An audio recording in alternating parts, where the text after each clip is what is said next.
Okay, let's talk about something really high stakes. How do you test a person who's going to have someone's life in their hands? We're pulling back the curtain on the exam that decides if a doctor is truly qualified. So how do you test that kind of thinking? Let's dive in. All right, boom, you're dropped right into the middle of it.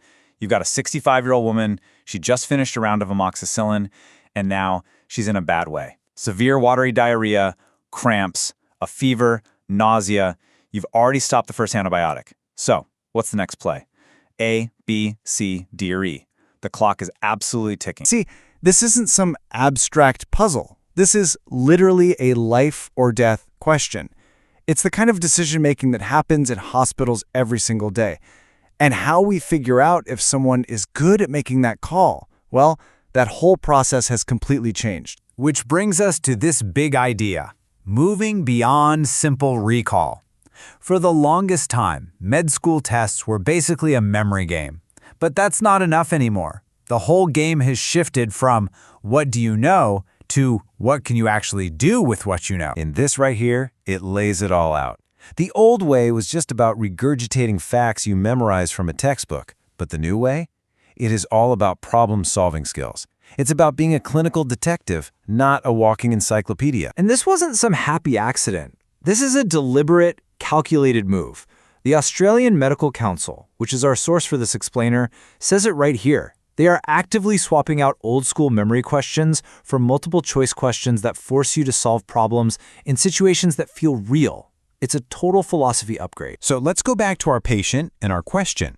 We're going to dissect this thing piece by piece to see how it's engineered. Think of it like we're taking apart a bomb, or maybe, more accurately, solving a clinical detective story. Okay, so it all starts with what's called the stem. That's the clinical story. And you have to understand, every single word in here is a clue. This is not a random collection of symptoms. It's a carefully written narrative designed to guide a thinking doctor toward the right answer. So let's pull out the clues. 65-year-old woman tells you age is a factor. Course of amoxicillin. I mean, that is a flashing red light pointing to a complication from the antibiotic. And then you combine severe watery diarrhea with cramping abdominal pain and fever. You're painting a very, very specific picture of a pretty nasty infection, almost certainly Clostridium difficile colitis. And now we get to the really clever part, the absolute genius of these tests. You probably think the most important part of the question is the correct answer, right? Nope. It's the wrong ones. It's the art of distraction. These wrong answers have a special name, distractors, and they're not just random junk thrown in there. A distractor is a carefully crafted, plausible-sounding answer that's designed to trap you if your reasoning is flawed or your knowledge is just a little bit incomplete. This is the tool they use to separate the people who really get it from those who just kind of know the basics. So, let's see how they work in our question. Just monitor progress sounds kind of reasonable, right? Cautious, even. But it totally ignores that keyword, severe. The patient is really sick. Commence vancomycin, hey, that's a valid treatment for C. diff. But it's not the best initial choice. It's more of a second-line or heavy-hitter drug. And the other antibiotics, they're just not the standard for this particular bug. So you see, each wrong answer tests a different piece of your clinical judgment, leaving only one option, commence metronidazole, as the most appropriate first move. Okay, so that's how you build one really good question. But how do you create an entire exam? 150 of these. That's actually fair, reliable, and measures what it's supposed to. Well, that brings us to building the ultimate test. It all starts with a cold, hard statistical fact. With 5 options on the table, anyone, and I mean anyone, has a 1 in 5 shot, a 20% chance of getting it right just by guessing. The entire exam has to be built around that reality. Now, this leads to something that might sound a little weird at first. The people who make the tests say that a question so hard that fewer than 20% of people get it right is actually a bad question. Why?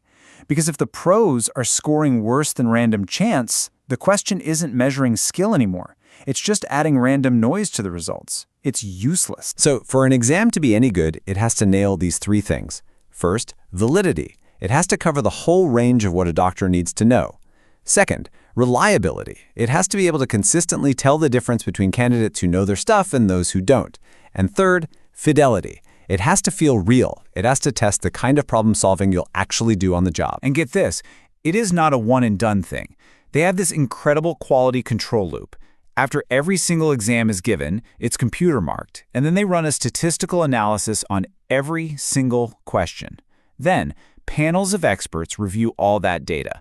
They're constantly tweaking and improving the test. It's a living system. So when you boil it all down, all the clever design, all the stats, all the expert reviews, it comes back to one powerful idea. This isn't about what doctors know, it's about how they think. That is the skill that these modern exams are built from the ground up to measure. So that's how we test our doctors, to make sure they can handle the incredible pressure of the job. And it makes you wonder, doesn't it? How should we be testing the skills that matter most in your field, in whatever it is that you do? Definitely something to think about. Thanks for joining.